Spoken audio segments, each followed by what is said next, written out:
The Isabella Stewart Gardner Museum heist is a tale filled with mystery, audacity, and a deep well of intrigue. It is not only the world's biggest art theft, but also a story that has captivated historians, art enthusiasts, and law enforcement for decades. The following is a rich narrative about the heist that could serve as the foundation for an epic movie, blending fact and drama to create a gripping cinematic experience. Act 1. The Museum and its Legacy.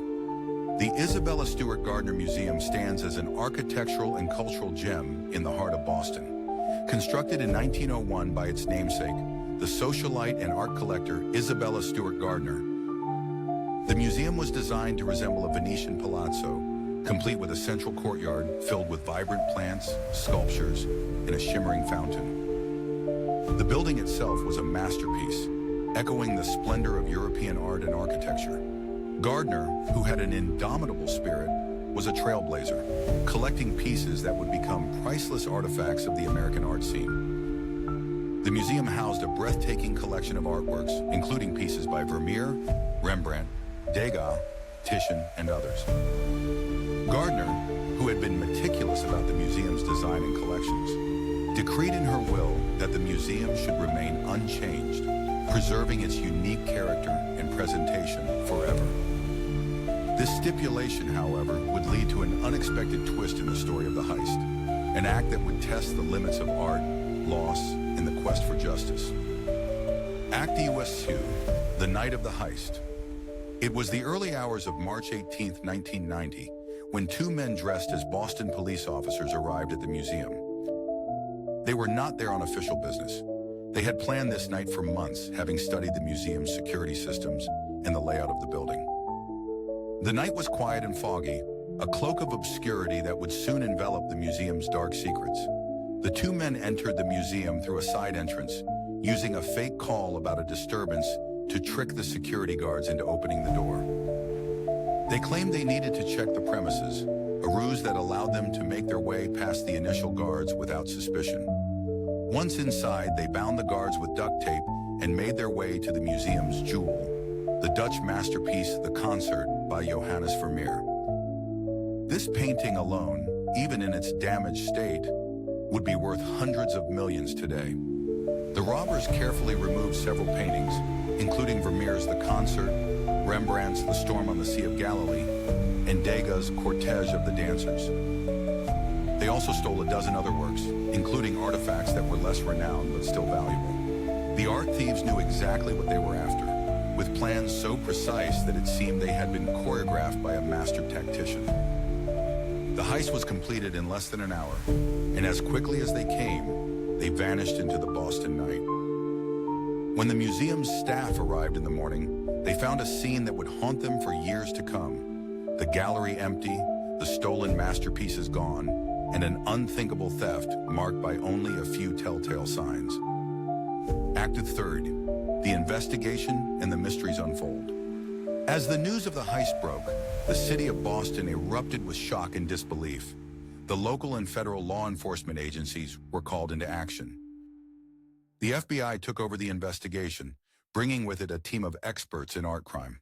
They examined the scene, interviewed witnesses, and painstakingly recreated the timeline of the theft. A few details stood out.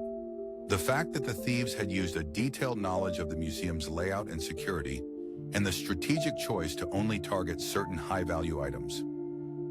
The stolen paintings were worth an estimated $500 million, making this not just the greatest art theft in American history, but the largest in the world. The case sparked years of intense speculation. The art world was abuzz with theories about who might have pulled off such a daring heist. Some suggested the involvement of the infamous New England Mafia, led by figures like Carmine Romano, a man with rumored ties to organized crime, and a penchant for valuable artifacts. Others pointed to rogue collectors who might have commissioned the theft to gain possession of works beyond the reach of legal channels. However, no definitive suspects were ever brought forward, and the investigation entered a prolonged period of silence. The stolen works, including the Vermeer and the Rembrandt, remained missing. Rumors emerged over the years. Some said the paintings were hidden away in a mansion in the Italian countryside. Others believed they had been lost in a seedy underworld auction in Europe. But despite countless tip-offs, no concrete evidence or leads emerged. Act 4. The impact and echoes of the heist. Over the years, the Isabella Stewart Gardner Museum transformed the loss of its art into a feature of its identity. A blank frame, a tribute to the stolen, the concert, remained in its original place as a haunting reminder of what was lost and what could one day return. The museum dedicated itself to an art of resilience, showing visitors how the theft had become a part of the institution's story. Isabella Gardner's vision of the museum as a time capsule was intact in its spirit, if not in its form. The heist also served as a galvanizing event in the world of art crime. New technologies were deployed to track stolen works, and the FBI even started an art crime division. Private collectors were warned to be cautious about the origins of any new acquisitions, knowing that any involvement with stolen art could lead to severe legal consequences. Yet amidst all this, the stolen masterpieces were never recovered, their fate slipping into myth. The FBI continued to pursue leads, with some breakthroughs in the 2010s, suggesting that the paintings might be in the possession of figures connected to the mob, now dead or long retired. Special agents would sometimes work undercover, trying to infiltrate syndicates, hoping for that rare moment when a tip would turn into a resolution. One theory, which could be the dramatic centerpiece of the film, posits that a mysterious figure, known only as the broker, was the mastermind behind the operation. This shadowy figure, a cross between an art dealer and a mob liaison, held the paintings as collateral in an elaborate game of chess involving wealthy art collectors and an underground network of thieves. His motives were complex.